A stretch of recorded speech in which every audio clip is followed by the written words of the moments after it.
మనం కార్యకర్తకి ఇచ్చే భరోసా ఏంటో వీళ్ళు చెప్పాలండి. రైట్ రైట్ రైట్ మహేష్ గారు నమస్కారం. Sir good afternoon sir. Mahesh గారు నమస్తే. అయితే ఈ కార్యకర్తలు అంటే ఇప్పుడు ఉన్నటువంటి వైసీపీకి సంబంధించిన సైకోలో లేదంటే దానికి సంబంధించినటువంటి పార్టీ లీడర్లో వీళ్ళే కాదు, ఇప్పుడు ప్రభుత్వ ఉద్యోగులు కూడా కొద్దిమంది గతంలో జగన్మోహన్ రెడ్డి అధికారంలో ఉన్నప్పుడు చీమ చిటుక్కుమన్నట్టుగా మాట్లాడాలన్నా చిన్నగా ఏదైనా చేయాలన్నా కానీ చాలా వణికిపోయినటువంటి పరిస్థితి. ఇప్పుడు విచ్చలవిడిగా వాళ్ళు కూడా మొదలుపెట్టేశారు ఇష్టానుసారంగా మాట్లాడడం, ఫేక్ ప్రచారాలు చేయడం. సో వాళ్ళని కూడా వైసీపీ ప్రస్తుతం ఇప్పుడు కొద్దిమంది అక్కడక్కడ ఉండుంటారు కదా, వాళ్ళని కూడా వాడుకుంటున్నారు, ఫేక్ ప్రచారాలు చేయిస్తూ ఉన్నారు. భయం లేకుండా పోయింది వాళ్ళకు కూడా. సార్ ముందుగా నాకు అవకాశం ఇచ్చిన ఏబిఎన్ యాజమాన్యానికి, అలాగే మీకు ప్యానల్ ఉన్నటువంటి విశ్లేషకులకి శ్రీరామన్న గారికి, అలాగే తెలుగుదేశం నాయకులు కూడా గుడ్ ఆఫ్టర్నూన్ తెలియజేసుకుంటూ, సార్ ఇప్పుడు జగన్మోహన్ రెడ్డి గారి యొక్క 2.0 వర్షన్ ఏంట్రా అంటే మనం కంటిన్యూగా చూస్తున్నాం. అంటే ఈ ప్రభుత్వం ఎటువంటి అభివృద్ధి చేసినా కానీ లేకపోతే పెట్టుబడులు వస్తున్నప్పటికీ కూడా వాళ్ళు కీప్ ఆన్ ఒకే ఒక టార్గెట్ తో, ఒక మోటివ్ తో వాళ్ళకు పనిచేసే ఒక సిస్టమ్ ని వాళ్ళు ఆఫ్టర్ ఎలక్షన్స్ వాళ్ళు క్రియేట్ చేసుకున్నారు. ఇప్పుడు మీరు చూడండి, ఏదన్నా తీసుకుంటే వాళ్ళ దగ్గర సిస్టమేటిక్ గా మనం పేటిఎం బ్యాచ్ అని మనం ఫ్రీక్వెంట్ గా వాడతాము. అది వాళ్ళు న్యాయం కూడా చేస్తున్నారు. అంటే ఇప్పటికి కూడా వాళ్ళకి డబ్బులు అందుతా ఉందా? ఇప్పుడు కూడా స్థానికంగా ఉన్నటువంటి గతంలో ఓడిపోయినటువంటి ఎమ్మెల్యేలు ఇప్పుడు కూడా వాళ్ళకైనా సహాయక సహకారాలు అందిస్తున్నారా అంటే 100% కూడా ఆ టీం వాళ్ళకి అలాగే వర్క్ చేస్తా ఉంది. ఎందుకంటే వాళ్ళు ఇప్పుడు కూడా వాలంటరీ వ్యవస్థ ఏదైతే ఉందో ఆ వ్యవస్థకు సంబంధించినటువంటి ఒక నియోజకవర్గంలో దానికి సంబంధించిన కన్వీనర్స్ కూడా వాళ్ళు ఏర్పాటు చేసుకున్నారు.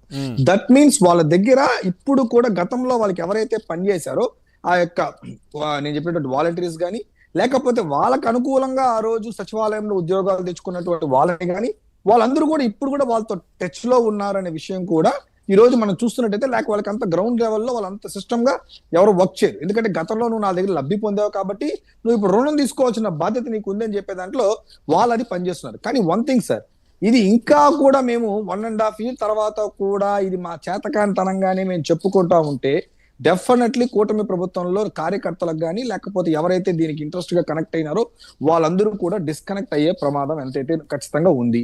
ఎందుకంటే ఇంకా మాట్లాడడం కరెక్ట్ కాదు.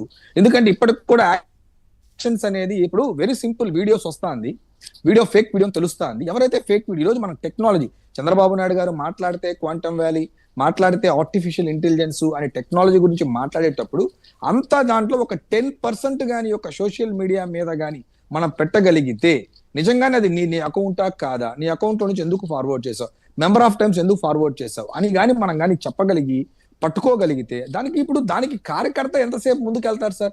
నేను అనడం ఏంటంటే, it's not a duty of Telugu Desam కార్యకర్త డ్యూటీ కాదు, జనసేన కార్యకర్త డ్యూటీ కాదు, బీజేపీ కార్యకర్త డ్యూటీ కాదు. ఈ రోజు వైసీపీలో పెట్టుకున్న రాంగ్ పోస్టులను పట్టుకోవాల్సిన బాధ్యత ప్రభుత్వానికి కించపరుస్తున్నటువంటి subject. Suppose if it is related to revenue వాళ్ళు దాని మీద యాక్షన్ తీసుకోవాలి. If it is related to complaint చేయడమో, వాళ్ళ దృష్టికి తీసుకురావడమో ఏదో చేయాలి కదా. అంటే అది సార్, ఇప్పుడు ఒక అధికారులకు రైట్ లేదన్నా అంటున్నాను నేను. అంటే అధికారులకు కూడా స్పేస్ ఇవ్వలేదా? ఎంతసేపు ఎవడో వచ్చి కంప్లైంట్ చేస్తేనే, కార్యకర్త ఎవడో వచ్చి తీసుకోవచ్చి పెడితేనే. ఇప్పుడు ఇందాక చెప్పారు, ఆయన మీద అంబటి రాంబాబు మీద కేసు పెట్టాలంటే కార్యకర్త కాదు, ఎవరో ఒక నామినేటెడ్ పోస్ట్ లోనో లేకపోతే మంచి స్థాయిలో ఉన్న వ్యక్తి పెడితే తప్ప ఆడ తీసుకోలేని పరిస్థితి. లేదంటే ఏదో ఊరికి ఆ రోజు వెళ్ళి చూపెడతాము, ఆ సరే తీసుకుంటారు, రాసుకుంటారు, పంపించేస్తారు. అలా కాదు సార్. ఎగ్జాక్ట్లీ ఏ డిపార్ట్మెంట్ కి అయితే ఐటీ మీదనో లేకపోతే రెవెన్యూ మీదనో లేకపోతే పోలీస్ డిపార్ట్మెంట్ మీదనో ఏదో ఒకటి దాని మీద ఉన్నప్పుడు దాని మీద అధికారులు దాని మీద ఖచ్చితంగా దీని వల్ల మన యొక్క శాఖకి చెడ్డ పేరు వస్తుందని చెప్పి మంత్రికి దృష్టి తీసుకెళ్లి, ఇప్పుడు మీరు అన్నారు సార్, ఈ రోజు ఏదైతే అమరావతిలో ఈ రోజు మీకు ఆ యొక్క ఏదైతే నీళ్ళు వస్తుందో మునిగిపోతుందని చెప్తున్నారో, డెఫినెట్లీ దాని సిఆర్డిఏ, ఎందుకంటే దానికి బ్రాండింగ్ పోగొట్టుకున్నట్టయితే, ఈ యొక్క ఫేక్ ప్రచారం వల్ల బ్రాండింగ్ పోగొట్టుకున్నట్టయితే డెఫినెట్లీ దాని మీద వాళ్ళు వెళ్ళాలా. ఒక వ్యక్తిని తప్పుగా మాట్లాడితేనే డిఫర్మేషన్కి వెళ్ళేటప్పుడు వ్యవస్థని కించపరుస్తూ మాట్లాడుతున్నారు, అధికారులను కించపరుస్తూ మాట్లాడుతున్నప్పుడు డెఫినెట్లీ దానికి ఇవ్వాల్సిన పవర్స్ అనేది ఏదైతే ఉందో, ఎక్స్టర్నల్ పవర్స్ కూడా వాళ్ళకి ఇంకొంచెం స్పేస్ ఇచ్చో, వాళ్ళకి కొంచెం ఎక్స్ట్రా పవర్స్ ఇచ్చో కూడా వాళ్ళకి పెట్టుకునే ఇవ్వాలా. ఎందుకంటే ఈ రోజు మనం డెవలప్, ఈ రోజు చూసాం సార్, స్టార్టింగ్ డే నుంచి సూపర్ 6 మీద జోక్లు వేస్తా వచ్చినాం. బట్ కింద పడో లేసో 3 నెలల తర్వాత 4 నెలల తర్వాత అటు ఇటు చేరుకొని చివరికి ఒక 5 దాకా తీసుకువచ్చాం, ఇంకొకటి ఉంది. సో ఈ రోజు government at same time parallel గా ఎస్ఐపిబి ఇన్వెస్ట్మెంట్స్ అన్ని కూడా తీసుకొస్తున్నారు. ఇది మీలాంటోళ్ళు డిబేట్లు పెట్టినప్పుడు మాలాంటోళ్ళు ఎక్కడో ఒక అవకాశంలో మాట్లాడుతున్నాం తప్ప రియల్లీ ఇది పొలిటికల్ పార్టీస్ లో ఎక్కడ కానీ డిస్కషన్స్ ఎక్కడ కూడా లేదు. అది కాదు, అంత గొప్ప ప్రోగ్రామ్స్ సూపర్ 6 మంచి సక్సెస్ అయ్యాయి, ప్రజల ఆదరణ పొందుతున్నారు, ఇచ్చిన బాట నిలబెట్టుకున్నారు ప్రభుత్వం. సో దీనిపైన కూడా ఫేక్ ప్రచారం చేస్తున్నారు కదా. అదే సార్, ఇప్పుడు ఇప్పుడు ఫేక్ పార్టీ ఫ్యాన్ పార్టీ అంటే అది ఒక ఫేక్ పార్టీ. వాళ్ళు ఫస్ట్ నుంచి కూడా జగన్మోహన్ రెడ్డి కూడా ఆ రోజు ఫేక్ సీఎం గానే గెలిచారు అని మనం అందరూ కూడా మాట్లాడుకుంటారు. ఓకే సార్, మనము ఇదన్నీ కూడా పబ్లిక్ ముందు పెట్టాం కాబట్టి సార్, రోజా అవినీతి గురించి మాట్లాడడం, ద్వారంపూడి చంద్రశేఖర్ రెడ్డి అవినీతి గురించి మాట్లాడడం, జగన్మోహన్ రెడ్డి గారి యొక్క అవినీతి గురించి మాట్లాడడం, ప్రజల్లో వివరించాం, ప్రజలు దాన్ని నమ్మారు, ఓట్లుగా మలిచారు, 164 సీట్లు ఇచ్చారు. ఈ రోజు ఇంకా దాని మీద యాక్షన్స్ జరుగుతూ రావాలా. 1.5 year అయిపోయింది, ఇంకా వెయిట్ అనేది ఉండకూడదు. ఇప్పుడు కూడా చూడండి, ఇప్పుడు లెక్కర్ విషయంలో కూడా ఎవరెవరు పేర్లో వచ్చినాయి. అఫ్ కోర్స్ ఈ రోజు అనుకున్న విధంగా మిథున్ రెడ్డిని కానీ చెవిరెడ్డి భాస్కర్ రెడ్డిని అరెస్ట్ చేయడం అనేది పెద్ద సాహసం ఆ కూటమి ప్రభుత్వం చేసింది. కానీ వాళ్ళ విషయాలు పబ్లిక్ లోకి వెళ్ళకూడదు. ఏ రోజు కూడా జగన్మోహన్ రెడ్డి బయట వచ్చి ఒక్క రోజు కూడా లిక్కర్ స్కామ్ గురించి మాట్లాడు. వాళ్ళ సిస్టమ్ అంతా ఏంట్రా అంటే మనం కూటమి చేసే అభివృద్ధిని పబ్లిక్ లో డిస్కషన్స్ చేయకూడదు.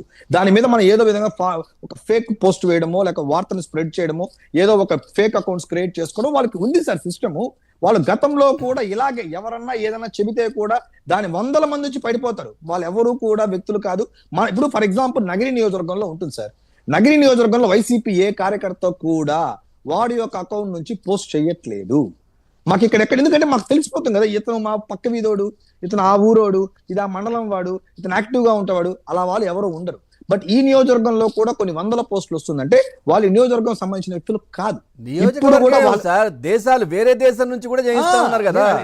నేను అదే చెప్తున్నాను సార్, నేను అదే చెప్తున్నా. అలాగా వాళ్ళు సెలెక్టెడ్ గా కొన్ని అకౌంట్స్ పెట్టుకొని దాన్ని చేస్తున్నారు. దాన్ని ఇంకా కూడా మీలాంటి వాళ్ళు మనలాంటి వాళ్ళు డిస్కషన్స్ పెట్టిన తర్వాత కూడా government should take a stringent action against దాని మీద వెళ్ళాలా. ఎందుకంటే sir one thing I want to say, మీకు ఎవరైతే ఎలాన్ మస్క్ ఉన్నాడో అతను ఒక మాట అన్నాడు, AI is far more dangerous than nukes అన్నాడు. అంటే ఏఐ అనేది న్యూక్లియర్ వెపన్స్ కంటే కూడా చాలా డేంజర్ అనేది అతను చెప్పాడు. ఈరోజు మనం చూస్తున్నాం. ఎందుకంటే ఈవెన్ కొన్ని నిజాల వీడియోలు కూడా, ఒక నిజమైన వీడియో కూడా just simply they are saying అది ఆర్టిఫిషియల్ ఇంటెలిజెన్స్ వీడియో. వాడికి ఏ గురించి తెలియదు, డీప్ ఫేక్ గురించి తెలియదు, వాడికి అసలు ఏది తెలియదు. సింపుల్ గా అలా కళ్ళ ముందు కనబడతా ఉంది, ఇట్స్ క్లియర్, అది మనిషి కనబడతాడు, మనిషి ఆ విధంగా చేస్తున్నాడు.